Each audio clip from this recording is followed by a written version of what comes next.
So now that the mid-pipe is installed on your vehicle, you're now very much on your way to enjoying much better sound.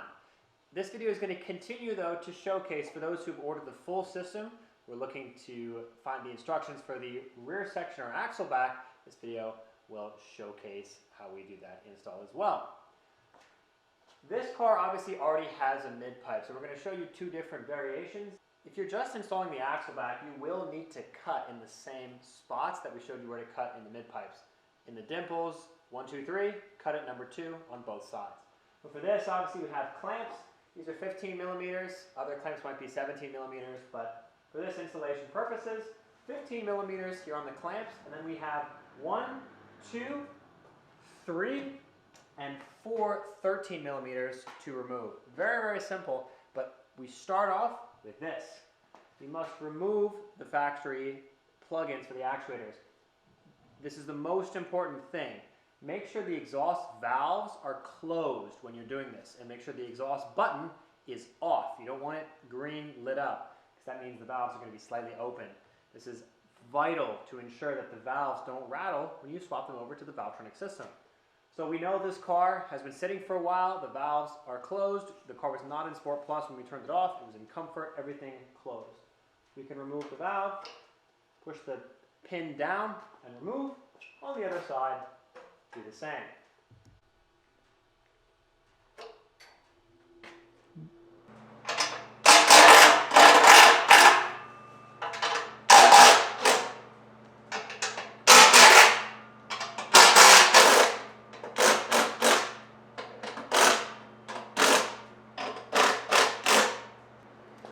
Now that those are loose, take our 13 and there is 4 exhaust hangers.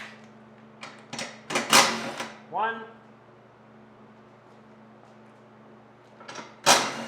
2, and then 3 and 4 on the sides.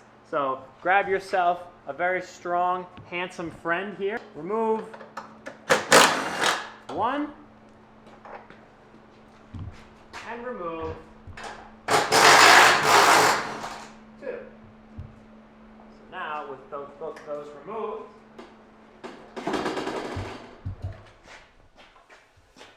okay, so on the ground here we have stock rear section and then the new Valvetronic setup as well. Both stainless and titanium fit on the same way, and also if you happen to have M4 CSL, M3 CS, or M3 GTS or M4 GTS, if it ever happens to come along for the G8s, the exhaust setup will be the same. We're going to swap the hangers over from the original to the Valvetronic, and we'll show you how to do that right now.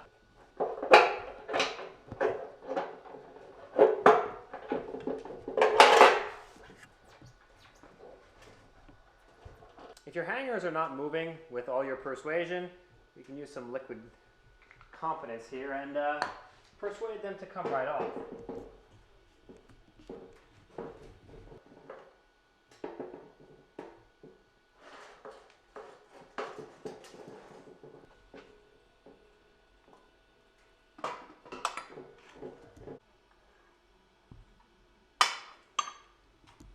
And now we're going to transfer over the stock actuators from the original system onto the new Valvetronic system. Remove the 10 millimeter nuts.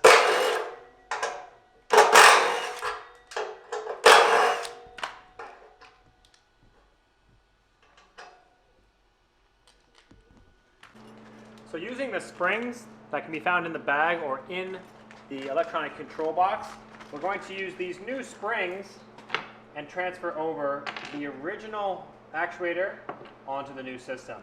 It's very important to remember this. On the factory system, as we can see here, these don't have a spring. They're actually like a C-cup design, which is pretty clever on BMW's part.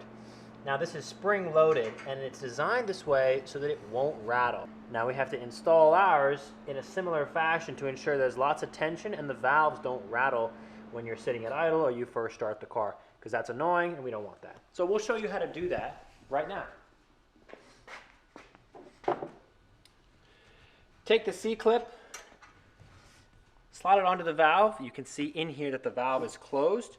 The actuator motor, which is closed, set it on top.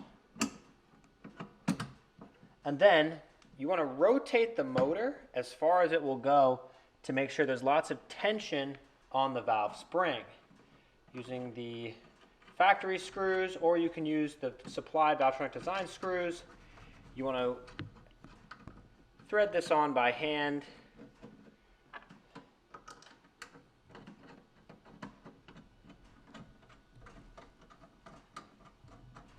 Then you want to use an impact. This motor right now, see there's a little bit of movement here which we don't want. We want it to be all the way pinned. So spin the motor as far as it will go.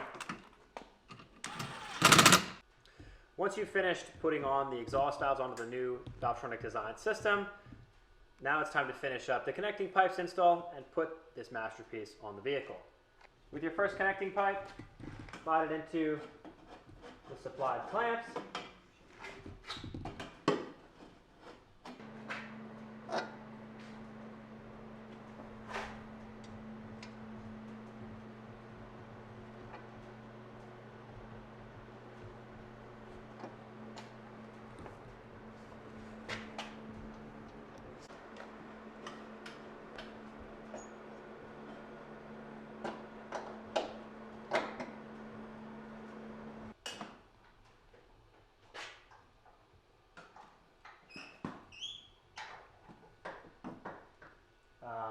Okay.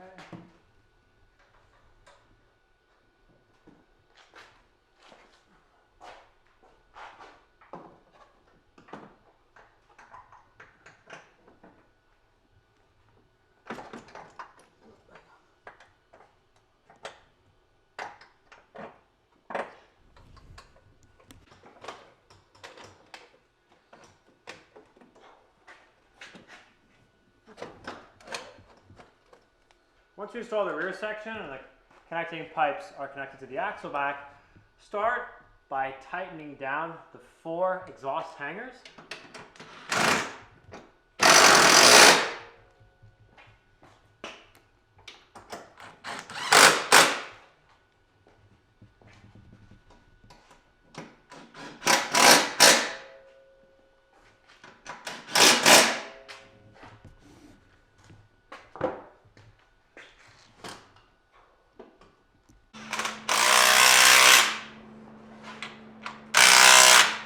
So we always recommend hand tightening everything, whether it's the 17s here, the 15s here.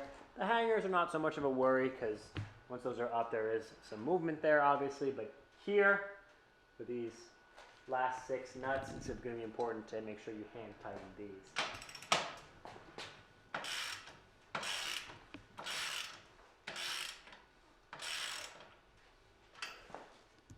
Alrighty, so you can see now the new rear section has been installed. We've got the front clamps tight, the side hangers tight, these connecting clamps tight, and the rear hangers tight.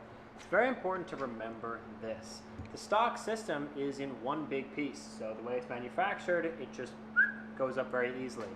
Now, this Valvetronic Design systems, due to shipping constraints, they are configured in multiple pieces. So it's all about a little bit of finesse to ensure you get the right clearances everywhere here. You got the factory brace installed up here. Everything's coming back. You can see there's proper clearances on the diff. This is a section, this is a section, this is a section. Because there are many pieces, there is a lot of adjustability in the system. So make sure that you're taking your time to ensure that everything is properly clearanced. And when you move the system, these are not installed, that's why you may hear some noise, but it's not touching anywhere. It's very important when you do your install. Spend the extra 30-45 minutes to loosen things, hand tighten everything, check, because it'll save you a lot of hassle down the road. It's vital to ensure the clearances on the system are as good as they can be to ensure that you don't have any rattles. Rattles are very annoying and you don't want to get under your car again. It's best to do the install once, do it right, make sure everything is properly clearanced, and you'll be on your way to enjoy great sound and no drawbacks. Next step is to take the valve harnesses, plug them into the valves that are now installed in the Valvetronic system. If these lines are very tight and you don't like how tight they are, there is a little zip tie kind of push pin up high. You can loosen it a little bit just with your fingers and make sure there's a good amount of wiggle room and movement here. Those are plugged in. We heard the click. Valves are nice and tight. We're in good shape. To finish up the installation and make sure your exhaust tips are perfectly level and perfectly centered, we're going to lower the car a little bit and then we'll align the inners to the outers, and we can use this for the up and down, like the vertical movement, and then we can use the tips for the horizontal. There is a lot of flexibility and adjustability back here as well. If you want the tips to stick out so you can see the logo, if you want them to be nice and flush, you have lots of choices with the tip fitment.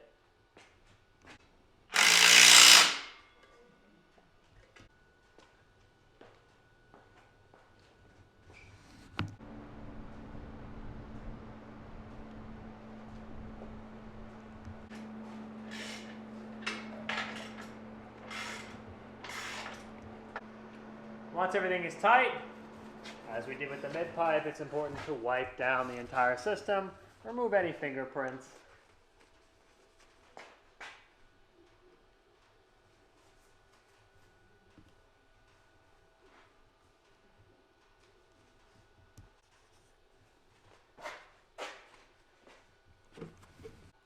Everything's installed, tips are lined up, system's been wiped down. 1, 2, 3. We're going to use this to make sure there's no leaks.